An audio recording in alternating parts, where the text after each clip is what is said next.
What if I told you that time itself has an expiration date? That every second ticking by right now is bringing us closer to a moment when time simply stops existing? Stephen Hawking, one of the greatest minds in human history, didn't just theorize about black holes and the Big Bang. He dared to peer into the ultimate abyss, the final curtain call of reality itself. And what he discovered will fundamentally change how you see every moment of your existence. Before we dive into this mind-bending journey to the end of everything, hit that subscribe button right now, because what you're about to hear will challenge everything you thought you knew about the universe. And trust me, you don't want to miss what comes next.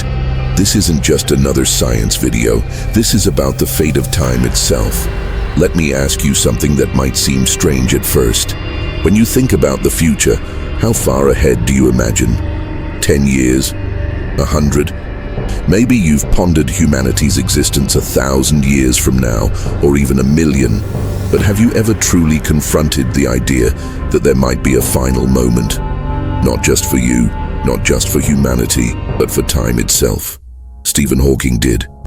And unlike most scientists who dance around the uncomfortable implications of their equations, Hawking stared directly into that cosmic void and described what he saw with brutal mathematical honesty. We live our lives as if time is infinite, as if tomorrow is guaranteed, not just for us individually, but for the very fabric of reality. We make plans, build civilizations, create art that we hope will last forever. But Hawking's work suggests something profound and terrifying. Forever might not be as long as we think. The universe itself might have a death sentence, and time is the condemned prisoner. Let me take you back to understand why this matters so much. In 1974, a young Stephen Hawking made a discovery that would revolutionize physics. He proved that black holes aren't completely black. They emit radiation, now called Hawking radiation, and over incomprehensible stretches of time, they eventually evaporate completely. This wasn't just a footnote in some obscure journal. This was a direct challenge to everything we thought we knew about the permanence of cosmic structures. If even black holes, the most indestructible objects in the universe, can die, what does that say about the universe itself? But Hawking didn't stop there. He took this thinking further, much further. He began to explore the ultimate fate of everything, applying the same rigorous mathematical framework to the entire cosmos. What he found were multiple potential endings, each more unsettling than the last. These aren't science fiction scenarios. These are legitimate physical possibilities derived from our best understanding of cosmology, thermodynamics, and quantum mechanics. By the way, I'm curious, where are you watching this from right now? Drop your location in the comments. I want to know where in the world people are contemplating the end of time itself. Are you watching from New York, Tokyo, São Paulo? Let me know, because this conversation about cosmic mortality transcends all borders. The first scenario Hawking explored seriously is what cosmologists call the Big Freeze, also known as heat death. Imagine this. The universe keeps expanding forever, just as it's doing right now. Galaxies drift further and further apart. Stars burn through their fuel and die. New stars stop forming because all the available hydrogen gets used up. Black holes evaporate through Hawking radiation. Eventually, after a time span so vast it makes the current age of the universe look like a single heartbeat, every single structure breaks down. Atoms themselves might decay. What you're left with is a cold, dark, infinitely dispersed sea of particles so far apart, they might as well not exist at all. This is where Hawking's brilliance truly shines. He didn't just describe this scenario physically. He explored what it means for time itself. See, time is fundamentally linked to change, to events happening in sequence. But in a universe that has reached maximum entropy, where nothing can change anymore because there's no energy gradient to drive change, what does time even mean? Hawking suggested that in such a universe, time doesn't exactly end, but it becomes meaningless. It's a distinction that sounds subtle, but carries profound implications. The clock keeps ticking, but nothing happens. ever. Its existence without event, duration without change. Think about that for a moment. Every anxiety you have, every dream you pursue, every relationship you cherish, all of it is happening in a universe that might eventually reach a state where nothing can ever happen again. It's not oblivion exactly. It's something perhaps worse, eternal, unchanging emptiness. Hawking described this with characteristic precision in his equations, but even he admitted the philosophical weight of such a conclusion. Now, some of you might be thinking, well, that's so far in the future it's irrelevant. And you'd be right that we're talking about timescales of 10 to the 100th power years or more. But here's why Hawking insisted it matters. If we know the ultimate fate of the universe, it tells us something fundamental about the rules governing reality right now. The laws that will eventually lead to heat death are the same laws operating in your body at this very moment. Thermodynamics doesn't take a break. Entropy is always increasing. The universe is always moving toward that final state. And it started that journey the moment the Big Bang occurred. But wait, because Hawking also seriously considered an entirely different ending, the Big Crunch. This scenario depends on the total density of matter and energy in the universe. If there's enough of it, the gravitational pull of all that mass could eventually overcome the expansion of the universe. The expansion would slow, stop, and then reverse. Everything would begin falling back together. Galaxies would collide, merge, and eventually be destroyed as they're compressed into an increasingly dense and hot state. The universe would literally collapse back into itself, getting smaller, denser, and hotter until all of space-time is crushed into a singularity, perhaps similar to the Big Bang but in reverse. What fascinated Hawking about this scenario wasn't just the physics, but what happens to time itself. As the universe contracts and approaches that final singularity, time doesn't just stop. According to general relativity, time itself gets crushed along with space. The closer you get to that final moment, the more warped and compressed time becomes. There would be a literal final moment, a last tick of the cosmic clock, after which the question, what happens next, becomes meaningless, because there is no next. There is no when. The dimension of time itself ceases to exist. Hawking worked extensively on the mathematics of this scenario, particularly on what he called the no-boundary proposal with James Hartley. This was an attempt to describe both the beginning and potential end of the universe using quantum mechanics. In this framework, time at the very beginning of the universe and potentially at its end behaves differently than it does now. It becomes imaginary in a mathematical sense, which means it behaves more like a spatial dimension. The boundary between time and space blurs and eventually disappears. I want to pause here and ask you something. What's your gut reaction to this idea? That time itself might end, might literally cease to exist? Does it terrify you, fascinate you, make you question everything? Drop a comment right now and let me know what you're thinking, because we're about to go even deeper. The third scenario Hawking analyzed is perhaps the most violent and disturbing, the Big Rip. This possibility emerged from observations in the late 1990s that the universe's expansion isn't just continuing, it's accelerating. Something called dark energy is pushing everything apart faster and faster. Now, if this acceleration continues and strengthens over time, which some models suggest it might, we get a truly apocalyptic ending. In the Big Rip scenario, the accelerating expansion becomes so extreme that it eventually overcomes all the forces holding structures together. First, galaxy clusters are torn apart, then individual galaxies, then solar systems, then planets, then molecules, then atoms. And finally, in the last fraction of a second before the rip completes, even the fabric of space-time itself is torn apart. Subatomic particles are shredded. The very geometry of space becomes so distorted, it can no longer maintain coherence. Hawking found this scenario particularly troubling because it represents a breakdown not just of structures but of the laws of physics themselves. At the moment of the Big Rip, Quantum effects become so dominant at such large scales that our current theories simply fail. We can't even mathematically describe what happens. It's not that time ends in some gentle fade or even a violent crunch. It's that reality itself is ripped to shreds, and in that final instant, causality, sequence before and after, all become meaningless.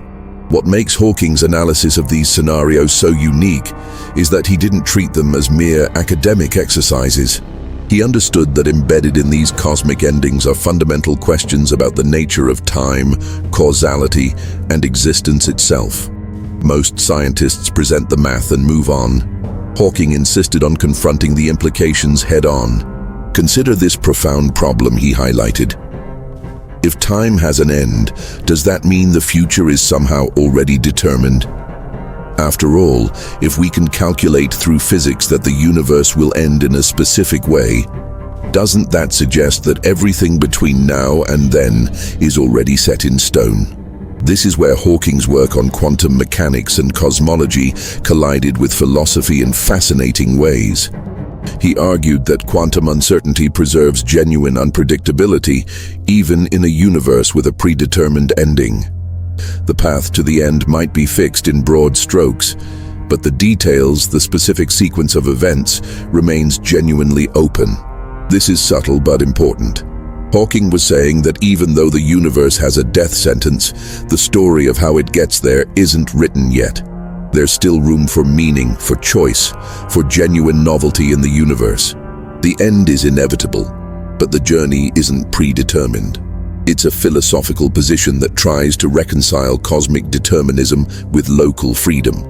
And whether you buy it or not, you have to admire the attempt to preserve human agency in the face of cosmic mortality. Now let me share something that I think about often when considering Hawking's work on this subject.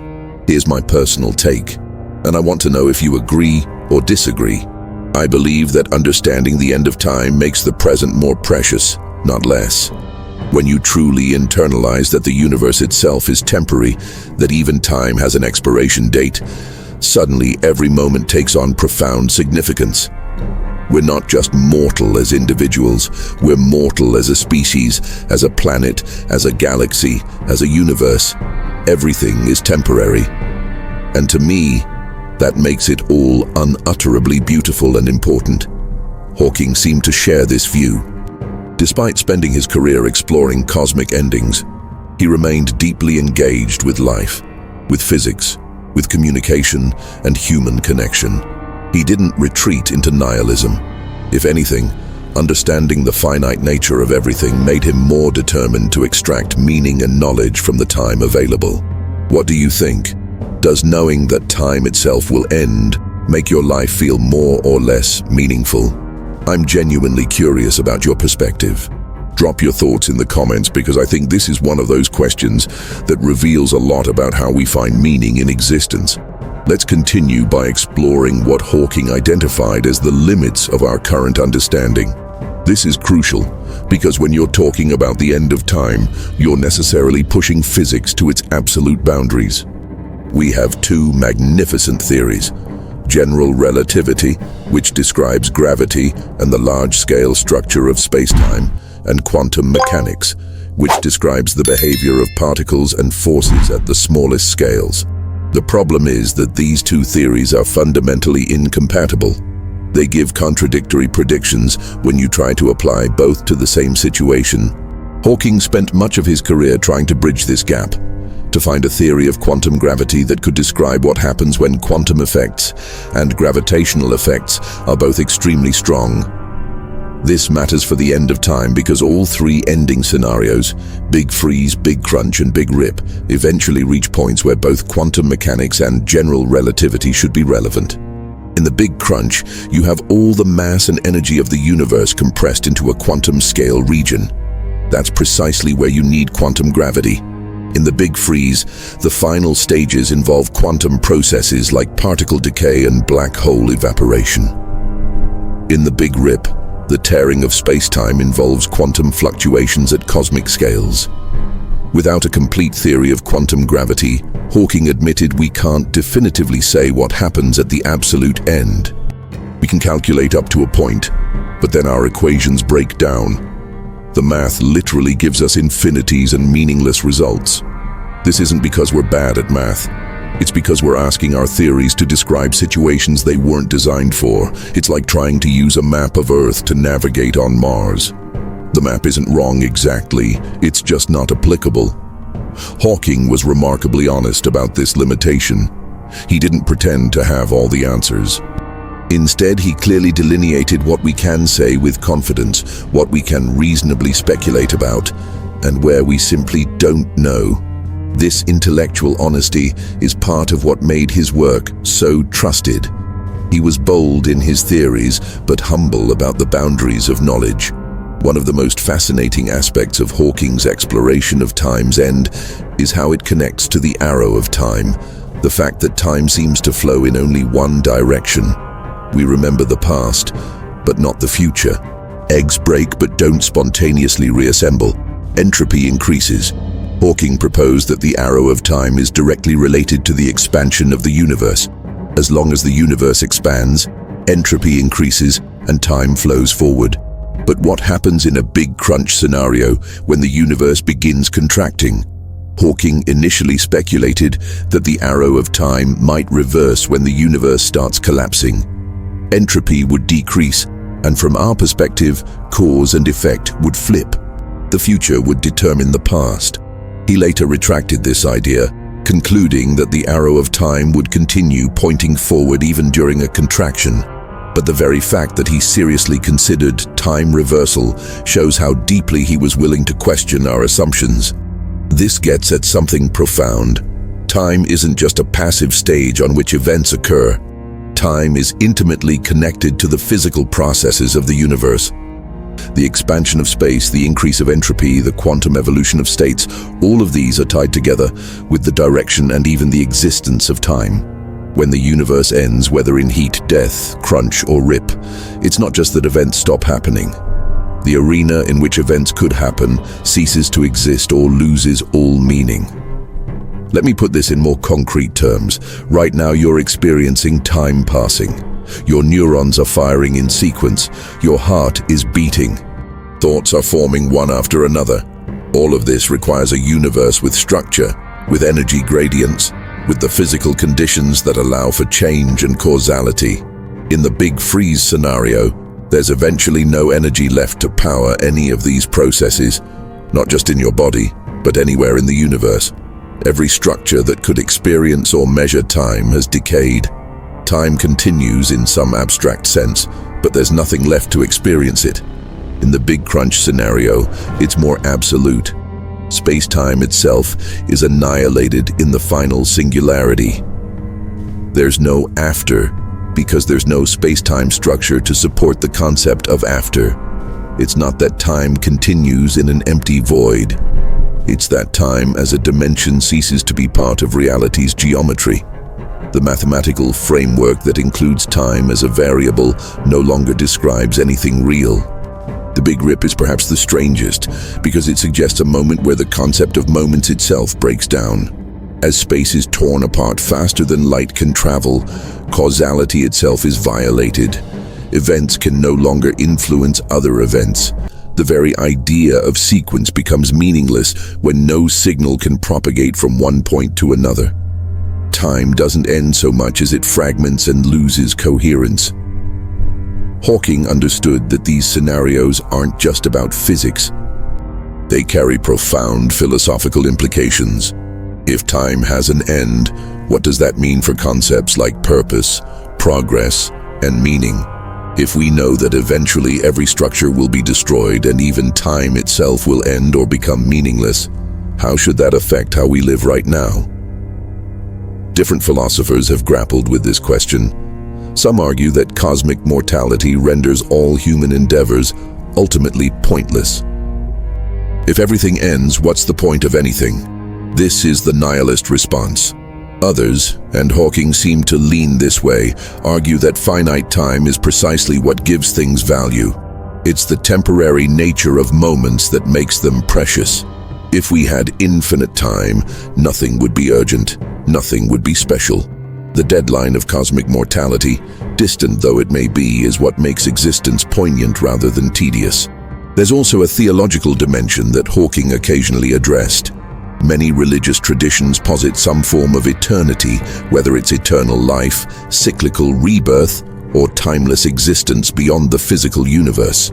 Hawking's scenarios, derived purely from physics, suggest that at least the physical universe is not eternal. Does this support or challenge religious concepts? Hawking was characteristically careful here, noting that physics can describe the universe but can't rule out the possibility of something beyond the physical. He was an atheist personally, but he acknowledged that the end of physical time doesn't necessarily preclude other forms of existence that physics can't measure. What's your spiritual or philosophical framework for dealing with these questions? Are you someone who finds comfort in the idea of something beyond physics? Or do you confront the possibility of absolute ending head-on? There's no wrong answer here. These are the deepest questions humans can ask, and they've been debated for millennia. Hawking's contribution was to frame them in terms of concrete physical predictions rather than pure speculation. Another aspect of Hawking's work on time's end that deserves attention is his use of mathematical elegance as a guide. When faced with multiple possible scenarios, Hawking often favored explanations that were mathematically simple and elegant. This wasn't just aesthetic preference. There's a long history in physics of elegant theories turning out to be correct. The equations that govern the universe tend to be beautiful in a mathematical sense. This principle guided his work on the no-boundary proposal with Hartley. They were trying to describe the beginning and possibly the end of the universe in a way that avoided infinities and singularities, using a framework where time transitions smoothly into a space-like dimension at the boundaries of the universe's existence. The math is complex, involving path integrals and imaginary time, but the underlying idea has a certain elegance. The universe is finite in time but has no boundary, no moment where it suddenly springs into existence or winks out. Whether this proposal is correct remains an open question. It makes predictions that are difficult to test observationally, but it represents Hawking's belief that the final answers about time's beginning and end would be not just true, but also beautiful in their mathematical structure. He had faith that the universe operates according to principles that, when fully understood, would satisfy both our rational and aesthetic sensibilities. This brings us to a crucial point about the current state of cosmology. We still don't know which ending scenario, if any of these, is correct.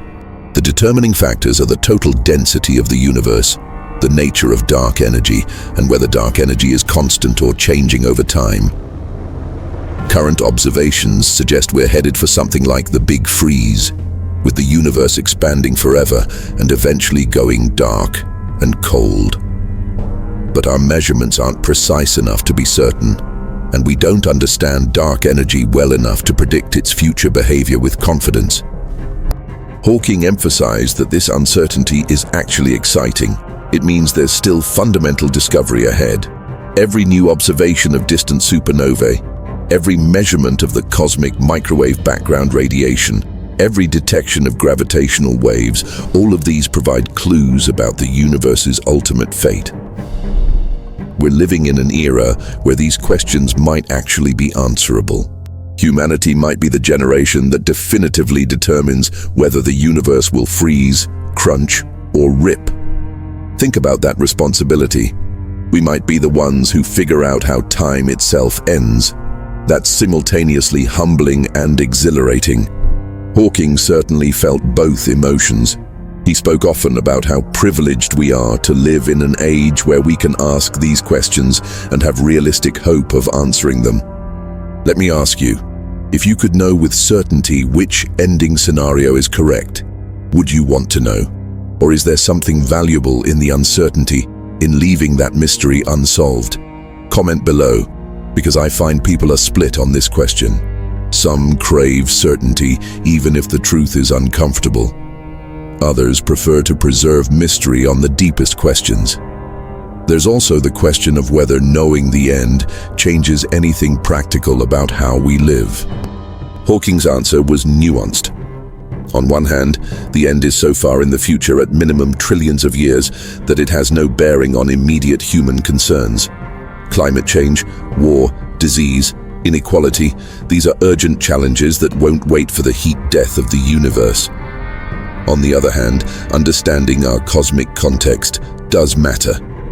It affects how we see our place in the universe, what we consider important, and what legacy we hope to leave. Hawking believed strongly in the importance of preserving and spreading knowledge. Even though humanity will certainly end long before the universe does, the knowledge we accumulate, the understanding we achieve, becomes part of the universe's story. In a cosmos that will eventually reach a state where nothing can be known anymore, the act of knowing right now is itself significant. Every discovery we make, every mystery we solve, is a victory against the encroaching disorder and darkness. This is why Hawking spent so much effort on public communication, writing books like A Brief History of Time and giving lectures around the world despite his physical limitations. He wanted as many people as possible to grapple with these profound questions.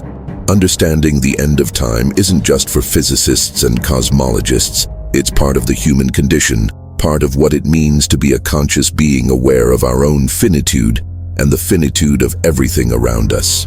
One of the most moving aspects of Hawking's later work was his increasing focus on what we do with the time we have. He became more vocal about threats to human survival: nuclear war, climate change, artificial intelligence risks. He argued that if humanity is going to have any chance of surviving long enough to truly understand the universe, we need to get our act together now.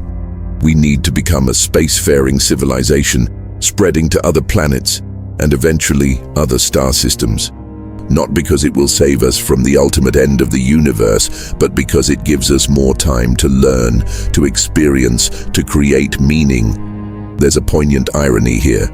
Hawking, who perhaps understood better than anyone that everything ends, was also one of the most passionate advocates for human survival and flourishing. He didn't let cosmic nihilism lead to personal nihilism. If anything, understanding the end made him more determined to make the most of the middle, the billions of years between now and whatever ending awaits. This is perhaps his greatest lesson, one that transcends the specific physics of cosmological endings. Whether the universe ends in ice, fire, or fragmentation, we have now. We have this moment, this day, this lifetime, this era of cosmic history. What we do with it matters, not because it will echo through eternity, because it won't, but because it matters now, to us, to the beings who can think and feel and understand. Hawking's personal life embodied this principle. Diagnosed with ALS in his 20s and given only a few years to live, he survived for over 50 more years, during which he made his greatest discoveries, wrote his most influential works, raised children, and became an icon of human resilience.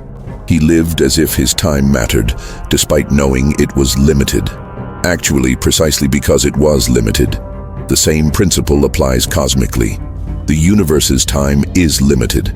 Not in human terms, but absolutely. That limitation is what makes cosmic history meaningful rather than mundane. If the universe were truly eternal, then any given moment would be insignificant, just one in an infinite series. But in a finite universe, with a beginning and an end, every moment is part of a unique, never-to-be-repeated story. Hawking also explored what information, if any, survives the end of the universe. This connects to his famous work on black holes and the information paradox. When matter falls into a black hole, what happens to the information about that matter? Hawking initially thought it was destroyed, but quantum mechanics says information can't be destroyed. This paradox occupied him for decades. The resolution, which Hawking eventually accepted, is that information is preserved, but in a form that's scrambled and spread out over the black hole's event horizon. When the black hole eventually evaporates through Hawking radiation, the information is released, though in a completely jumbled form. This principle, conservation of information, might apply to the universe as a whole. Even if the universe ends, the information about everything that ever happened might persist in some form. What that means practically is unclear. In a big freeze scenario, information might be preserved in the final diffuse quantum state of the universe, but there would be no structures capable of accessing or decoding it. It's like having a library where all the books still exist, but there's no one to read them and no energy to turn the pages. In a big crunch, the information might be compressed into whatever singularity results, possibly to re-emerge if the universe somehow bounces into a new Big Bang. In a big rip, it's less clear whether information can even be defined once space-time itself is torn apart.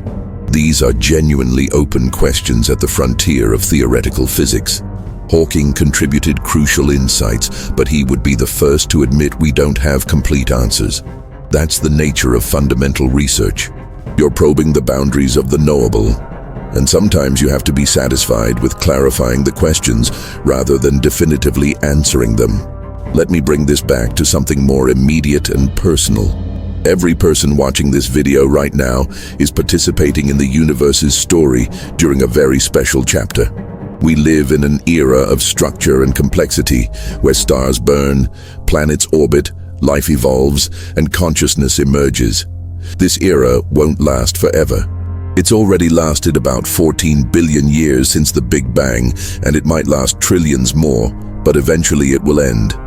We're in the middle, temporally speaking, probably closer to the beginning than the end, but definitely not at either extreme.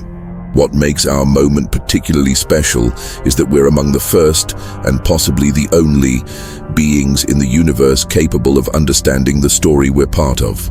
Through science, we've decoded the history of the cosmos from the Big Bang to now, and we've calculated possible futures extending to the end of time itself. That's astonishing. For almost all of cosmic history, there were no minds to understand what was happening. And in the far future, there likely won't be again. Right now, in this cosmological instant, the universe has become aware of itself through us. Hawking understood this profoundly. His work on the end of time wasn't depressing to him. It was enlightening. It was part of the grand project of cosmic self-awareness.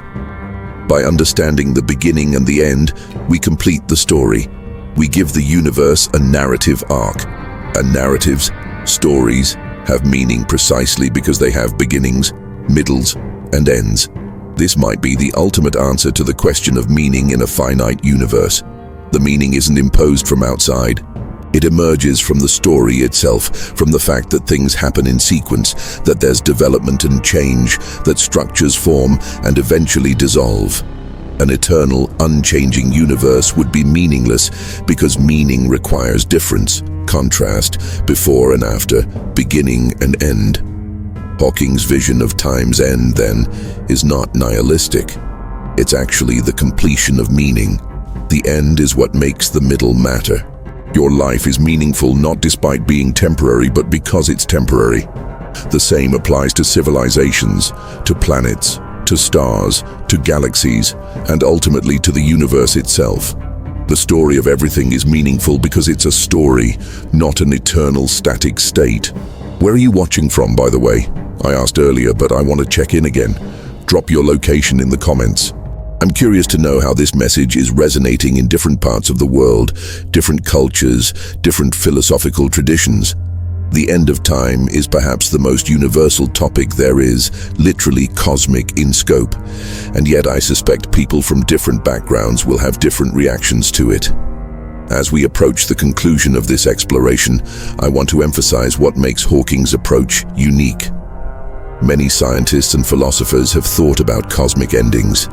What Hawking did differently was insist on mathematical rigor, while also refusing to hide from the existential implications. He didn't just do the calculations and move on. He sat with the meaning of what those calculations revealed. He communicated them to the public not as dry facts, but as profound truths about the nature of reality. He also maintained a sense of wonder throughout. Even when describing scenarios as bleak as eternal heat death, There was marvel in his voice at the sheer scale and strangeness of it all. The universe is so much bigger, older, and weirder than our everyday experience prepares us for. The fact that we can comprehend it at all, that our little primate brains can grasp the mathematics of cosmic endings, is itself extraordinary. This wonder is perhaps the appropriate response to contemplating time's end.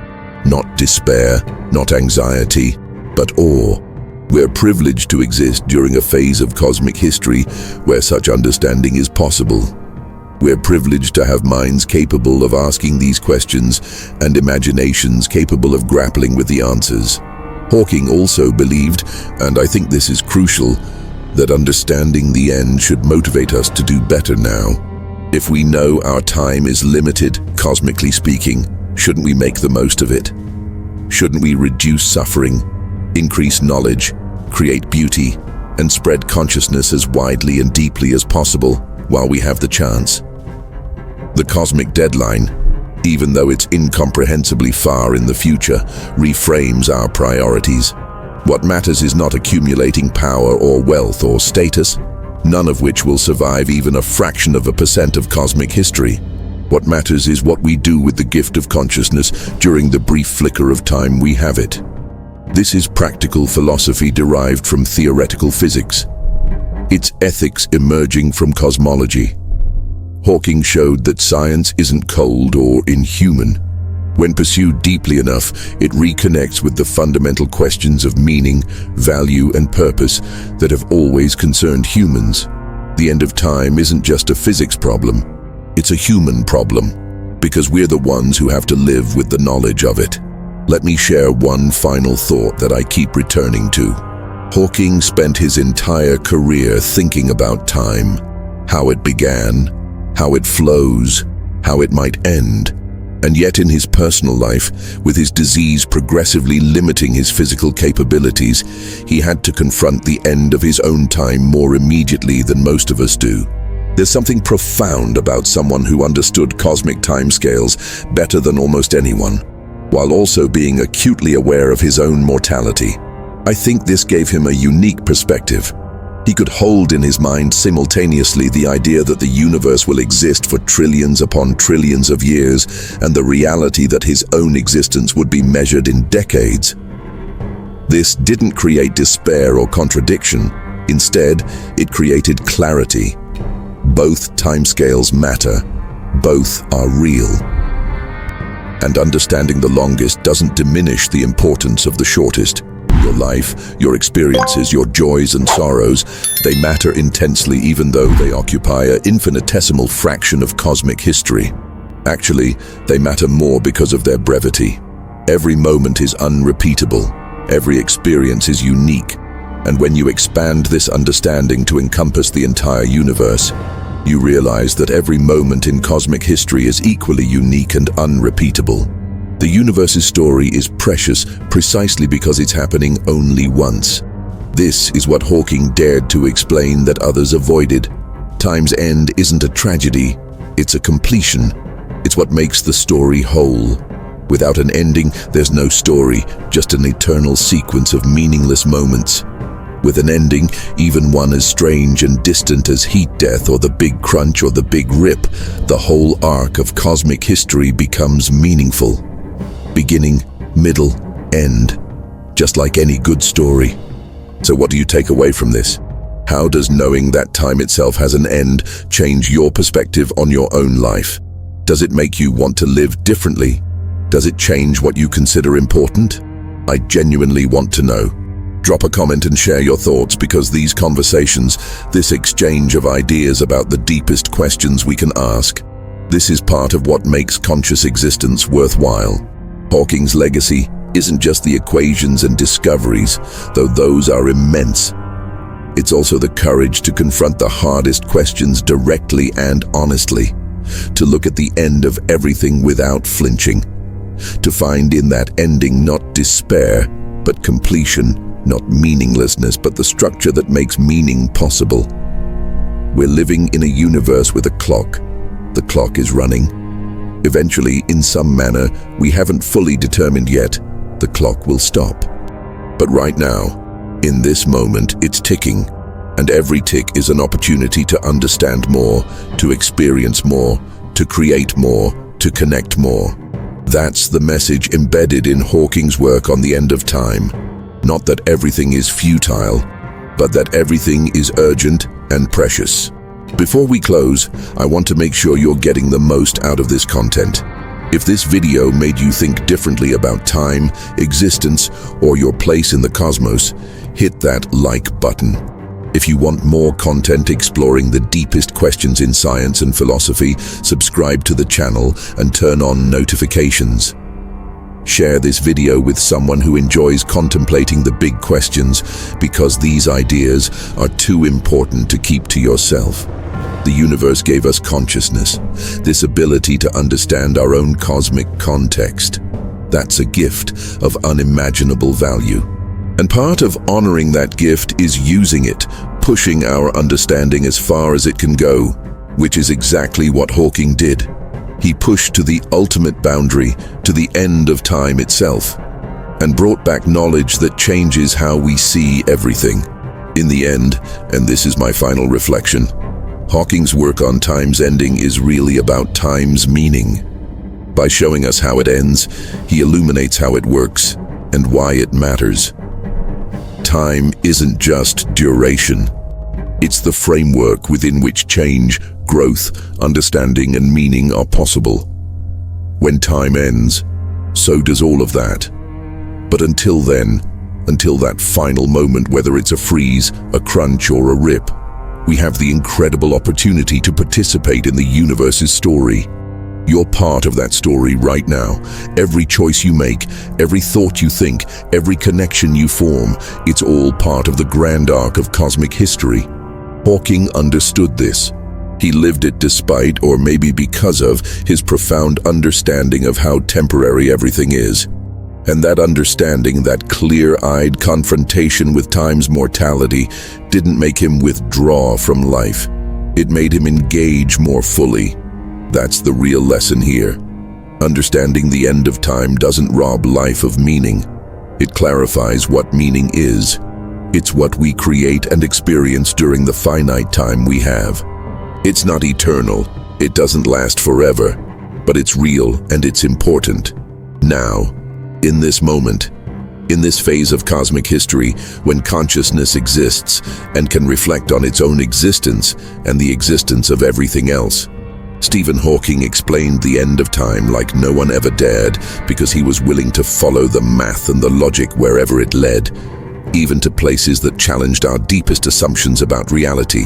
And what he found there wasn't emptiness or despair. It was structure, beauty, and ultimately, meaning. The meaning that comes from being part of a story that has a beginning, a middle, and an end. Our story, the universe's story, the story of time itself. Thank you for joining me on this journey to the end of everything. I hope it's changed how you see the time you have, because that's all any of us really have, time. And now you know what Hawking knew. It's limited, it's precious, and how we use it is the only question that ultimately matters. Comment below with your thoughts, subscribe for more content that challenges how you see reality, and remember that every moment is part of the greatest story ever told. The story of the universe becoming aware of itself, if only briefly, before time itself comes to its final, inevitable end.